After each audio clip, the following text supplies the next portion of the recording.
Keelhauling was considered the most merciful punishment pirates could inflict, and it was designed to kill you slowly while you drowned. They'd tie ropes to your arms and legs, throw you overboard on one side of the ship, and drag you underneath the hull to the other side. The barnacles covering the ship's bottom would shred your skin like razors. If you held your breath long enough to survive the drowning, you'd emerge on the other side flayed alive, bleeding from hundreds of cuts, often missing eyes or ears torn off by the hull. And that was the merciful option compared to what pirates did when they had time and wanted to make an example. A Dutch merchant captain who survived a pirate attack in 1722 testified that he watched his crew subjected to the wounding. They were tied to the mast so tightly that the ropes cut through skin into muscle and tightened further every hour until bones began to break. For captured women, the testimonies are even more disturbing. Pirate ships operated under a perverse democracy where crew voted on how to divide female captives, with the results often being weeks of systematic sexual violence before being either marooned on deserted islands or simply thrown overboard. This wasn't rare or exceptional. This was standard operating procedure for most pirate crews during the Golden Age of Piracy. Before we explore the brutal reality behind Hollywood's romanticized pirates, subscribe and comment where you're watching from. Understanding what actually happened reveals how entertainment has sanitized one of history's most violent periods. Everything Hollywood taught you about pirates is wrong. Walking the plank? Never happened. That's a Victorian invention created for children's books decades after the Golden Age of Piracy ended. Buried treasure maps? Another fiction, saying R and talking about pieces of 8? Theatrical editions with no historical basis.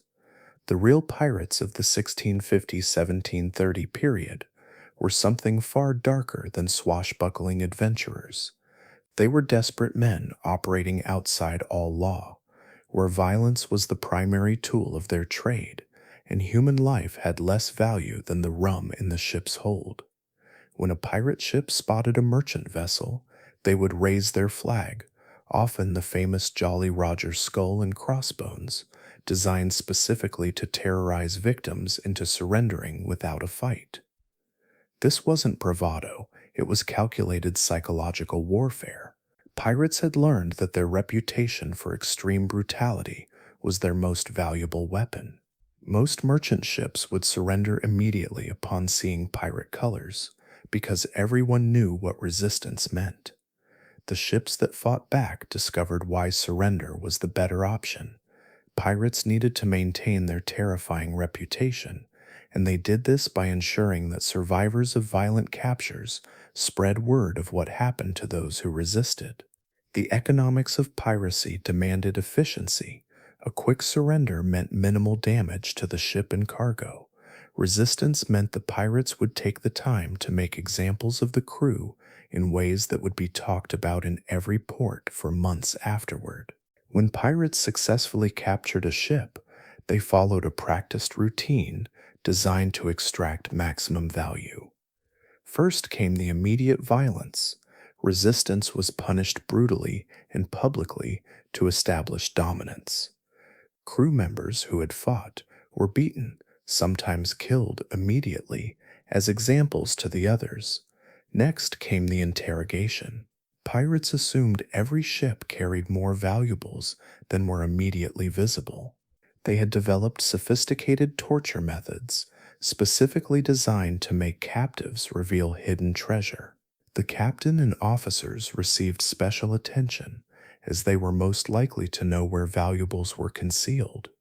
One common method was sweating, forcing captives to run around the mast while pirates jabbed them with swords and burning wood. This would continue for hours until the victim either revealed information or collapsed from exhaustion. Another was wolding, tying ropes around the victim's head and tightening them until the skull began to crack. Bartholomew Roberts, One of the most successful pirates had captured over 400 ships by the time he died in 1722. His efficiency came from systematic brutality. He would torture the captain while forcing the crew to watch, making it clear that cooperation was the only way to minimize suffering. Pirates also evaluated captives for usefulness. Surgeons, carpenters, navigators, and other skilled workers were often recruited, given the choice between joining the crew or being killed. This wasn't really a choice, but it allowed pirates to maintain skilled personnel without formal training. Edward Teach, known as Blackbeard, was the most famous pirate of the Golden Age, and contemporary accounts describe torture methods that became his signature. One survivor testified that Blackbeard had tied him to the mast, cut open his stomach, nailed one end of his intestines to the mast, and forced him to walk circles around it until he collapsed. Whether this specific account is accurate has been debated by historians, but multiple independent sources describe Blackbeard using similar psychological torture. He understood that extreme cruelty served two purposes. It extracted information quickly, and survivors would spread tales that made future victims more likely to surrender without resistance. Blackbeard also pioneered the use of theatrical presentation to enhance his terrifying reputation. He would weave slow-burning fuses into his massive black beard and light them during battles, surrounding his face with smoke and creating a demonic appearance. This wasn't just showmanship, it was calculated psychological warfare designed to break enemy morale before fighting even began. His treatment of female captives was particularly calculated. When he captured a ship carrying passengers, women were separated and held for ransom if they appeared wealthy. Those without obvious ransom value faced a crew vote on their fate, and Blackbeard encouraged his men to be creative in their cruelty, knowing that word of what happened to women on captured ships would spread fear throughout merchant shipping lanes. His reign of terror ended in 1718 when Lieutenant Robert Maynard finally killed him in battle, but his methods had already been adopted by pirates throughout the Caribbean and Atlantic. Pirate ships operated under a unique form of democracy that historians call the Pirate Code.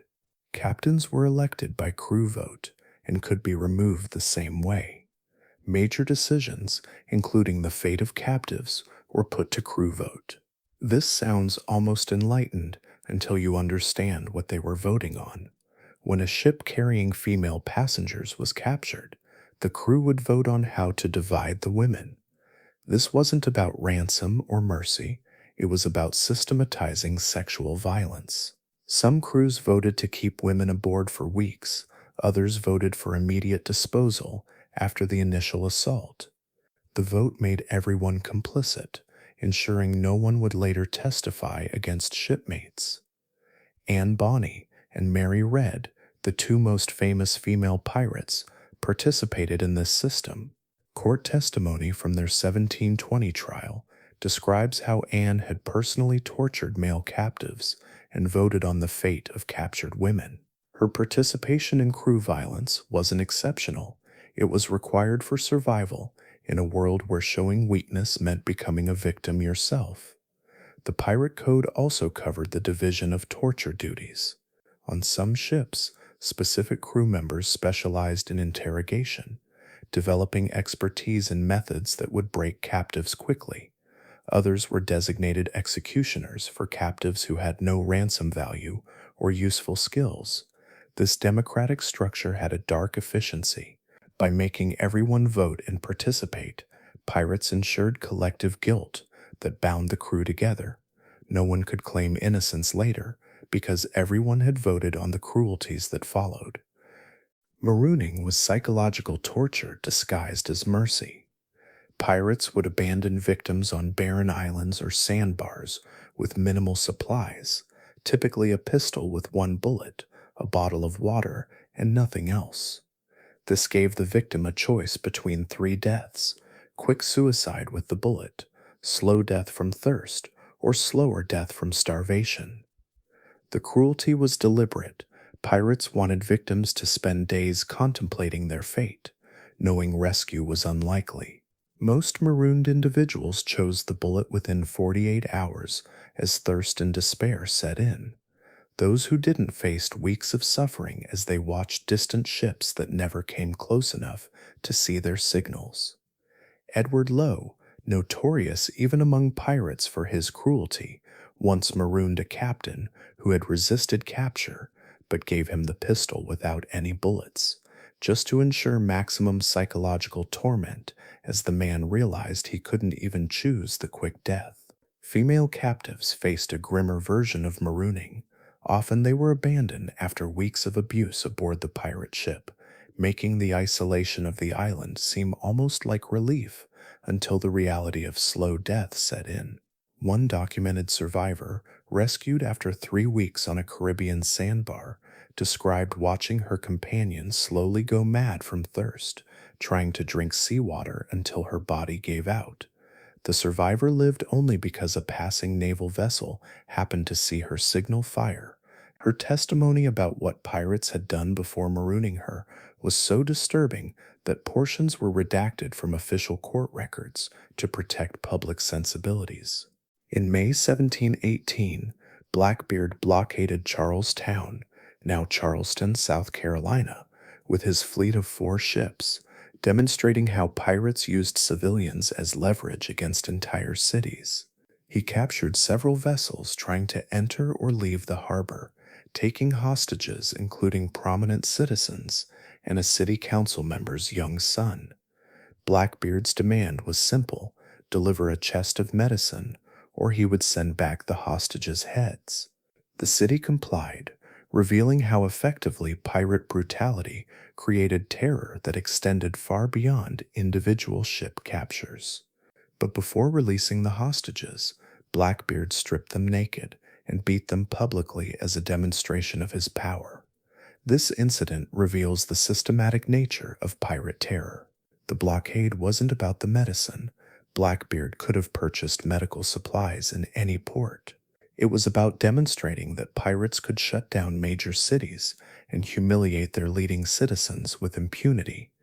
The naked, beaten hostages returned to Charlestown, carrying a message: resist pirates and far worse will follow. Similar incidents occurred throughout the Caribbean and American coast. Pirates understood that dramatic public cruelty created reputation that made future raids easier. A city that paid ransom quickly became a target for other pirates, but a city that saw what happened to hostages when ransom was delayed learned to cooperate immediately. The psychological impact lasted decades. Charlestown residents lived in fear of pirate return for years, and the city's economy suffered as merchants avoided the port. Blackbeard's blockade demonstrated that pirate violence wasn't just about individual ship captures. It was organized terror that destabilized entire regional economies. The fate of women and children on captured ships represents the darkest aspect of pirate history. While adult male crew members faced torture for information or execution for resistance, female passengers and children faced more prolonged suffering.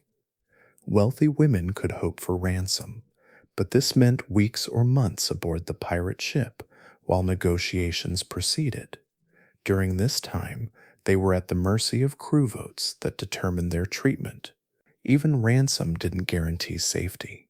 Some pirates killed wealthy captives after receiving payment, reasoning that dead victims couldn't testify later.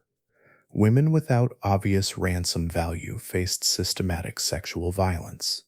The pirate code on most ships included provisions about division of female captives, with voting to determine who would have access and for how long.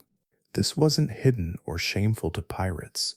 It was considered legitimate spoils of capture, like cargo or valuables. Children faced different calculations. Young boys might be recruited and trained as pirates, a practice that provided crew replacements while eliminating future witnesses. Girls too young for sexual assault were often killed immediately as having no value, while older girls faced the same fate as adult women. One particularly disturbing trial testimony from 1721 describes a pirate crew that had captured a family traveling to the colonies. After torturing the father for information about hidden valuables, they marooned him on an island while keeping his wife and teenage daughter aboard for 3 weeks before finally releasing them, traumatized near a colonial port. The testimony helps secure convictions, but it also reveals how routine such incidents were. The pirates didn't see their actions as exceptional. This was standard procedure that happened on countless ships that never generated trial records. The Golden Age of Piracy ended not because pirates became less brutal, but because naval powers finally committed resources to systematic elimination of pirate havens. The Royal Navy, previously focused on European conflicts, began dedicated anti-piracy patrols in the Caribbean and Atlantic. Between 1716 and 1726, major pirate captains were hunted down and killed or captured. Blackbeard died in battle in 1718. Black Sam Bellamy drowned in a storm in 1717. Bartholomew Roberts was killed in battle in 1722. Calico Jack Rackham was captured and hanged in 1720, along with his crew including Anne Bonny and Mary Red. The trials and executions were deliberately theatrical, designed to demonstrate that pirate terror would be met with state terror. Pirates were hanged at Execution Dock in London, their bodies then displayed in iron cages along the Thames as warnings. In the Caribbean, executed pirates were hanged at ports and left to rot, as messages to any would-be followers. But the end of organized piracy didn't erase its impact. The trauma inflicted on thousands of victims left psychological scars that lasted generations. Entire families had been destroyed, women and children had suffered systematic violence, and merchant sailors lived with the knowledge that capture could mean torture and death. Modern estimates suggest that during the Golden Age, pirates captured over 2,400 ships and killed or tortured thousands of people. The exact number of victims will never be known because most pirates didn't keep records, and many ships simply disappeared without leaving any survivors to report what happened. Walk into any children's toy store, and you'll find pirate costumes, pirate ships, pirate-themed birthday parties. Pirates have been sanitized into entertainment, their crimes whitewashed by centuries of romanticization that began almost as soon as the Golden Age ended. This romanticization does profound disservice to the thousands of victims who suffered and died at pirate hands. When we dress children as Blackbeard or Jack Sparrow, we're celebrating men who tortured, raped, and murdered with systematic brutality. The real Blackbeard didn't have charming adventures. He tied people to masts and disemboweled them while they were still alive. The walking the plank myth perfectly encapsulates how we've rewritten pirate history. It never happened, but it's become the iconic pirate execution method because it's theatrical and relatively bloodless. The real methods, keelhauling, wolding, sweating, marooning, were far more brutal, but don't make good children's entertainment. Understanding the truth about pirates reveals uncomfortable realities about how we process historical violence. We're willing to celebrate pirates as rebels and adventurers while ignoring that they were essentially maritime terrorists who made their living through systematic torture and murder. The women who were captured and raped aboard pirate ships left no memoirs, no detailed testimonies, no way to tell their stories in their own words. The children who watched their parents tortured and killed didn't write histories. The merchant sailors who died slowly from keelhauling or marooning couldn't testify about their suffering. What remains are fragments from trial transcripts, occasional survivor accounts, and the records of naval officers who hunted pirates. These sources make clear that pirate brutality wasn't occasional or exceptional. It was systematic, deliberate, and fundamental to how piracy functioned as economic enterprise. If understanding the real history of piracy moved you, share this video and subscribe. Comment where you're watching from and what surprised you most. The next time you see a pirate costume or hear someone romanticize the pirate life, remember the Dutch merchant captain who watched his crew subjected to wolding, the women marooned on sandbars after weeks of abuse, the countless victims whose names we'll never know. The Caribbean waters are beautiful, popular with cruise ships and vacation tourists. But for decades during the Golden Age, those same waters were hunting grounds where capture meant systematic torture, where resistance meant creative death, and where the ships that made it safely to port carried survivors traumatized by what they'd witnessed or endured. Hollywood gave us Captain Jack Sparrow and adventure on the high seas. History gives us Blackbeard disemboweling captives and Edward Lowe marooning victims with unloaded pistols. The real pirates weren't charming rogues. They were brutal criminals whose violence was systematic, calculated, and designed to maximize terror for economic gain. The treasure they stole came at the cost of thousands of ruined lives, and no amount of romanticization can change that truth.